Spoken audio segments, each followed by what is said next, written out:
Hello everyone, welcome to my channel. আমার আরও একটি নতুন ভিডিওতে তোমাদের স্বাগত। একটু ব্যস্ত থাকায় ভিডিওটা আপলোড দিতে আমার একটু দেরি হয়ে গেল। তোমরা হয়তো ভাবছো আমি রেডি হয়ে কোথায় বেরোচ্ছি। অন্য বছরের মতো এই বছরও আমাদের গ্রামে গাজন এবং চড়কের অনুষ্ঠান আরম্ভ হয়ে গেছে। অনুষ্ঠান আমাদের 9 দিনের হয়, আর আজকেই 9 দিনের শেষ দিন। আর দেশ বিদেশে থাকা গ্রামের সমস্ত লোক এই চড়ক কিংবা গাজনের সময় একত্রিত হয়। আর যারা গ্রামে থাকো তারা তো জানে চৈত্র মাস মানে আমাদের বাবার অন্যরকম একটা আমাদের এখানে হয় বঁটি যা, ফল ছড়ানো এবং অন্যান্য আরো অনেক যার মতো করে বাবার কাছে সমস্ত ফল, বাতাসা বা অন্যান্য সামগ্রী অর্পণ করে। তোমরা তো দেখে বুঝতেই পারছো কত লোক আর কত ভিড়, কেননা এটা সব সময় হয়। জানো তো, যারা কাজের সূত্রে বাইরে থাকে তারা এই বছরে চৈত্র মাসটার জন্য অপেক্ষা করে বাড়ি আসার জন্য।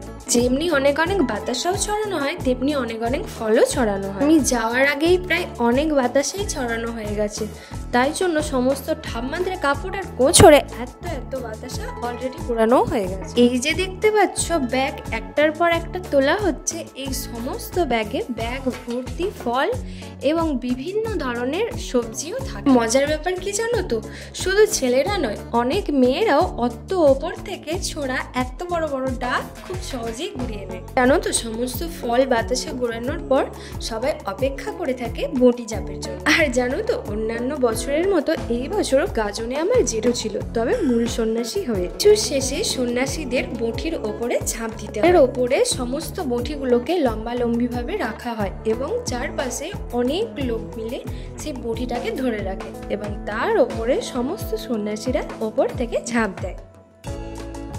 বঁটিটা গরম হয়ে গেলে বঁটির ছ্যাঁকাটা হাতের মধ্যে নিতে হয়। যারা গ্রামে থাকো তারা তো জানোই গ্রামের এই ছোট ছোট রীতি অনুষ্ঠানগুলো কতটা মজার। আর সবকিছু শেষ হয়ে যাওয়ার পর সন্ন্যাসীদের এইভাবে বাবা মায়ের মন্দিরের চারপাশে 3 বার পরিক্রমা করতে হয়। জানো তো, সব থেকে কষ্টের হচ্ছে এটা, কেননা যারা সন্ন্যাসী হয় তাদের অনেক নিয়ম মেনে চলতে হয়, খাওয়া দাওয়ারও ঠিক থাকে না, তাই অনেকে তো ভীষণভাবে অসুস্থ হয়েও পড়ে।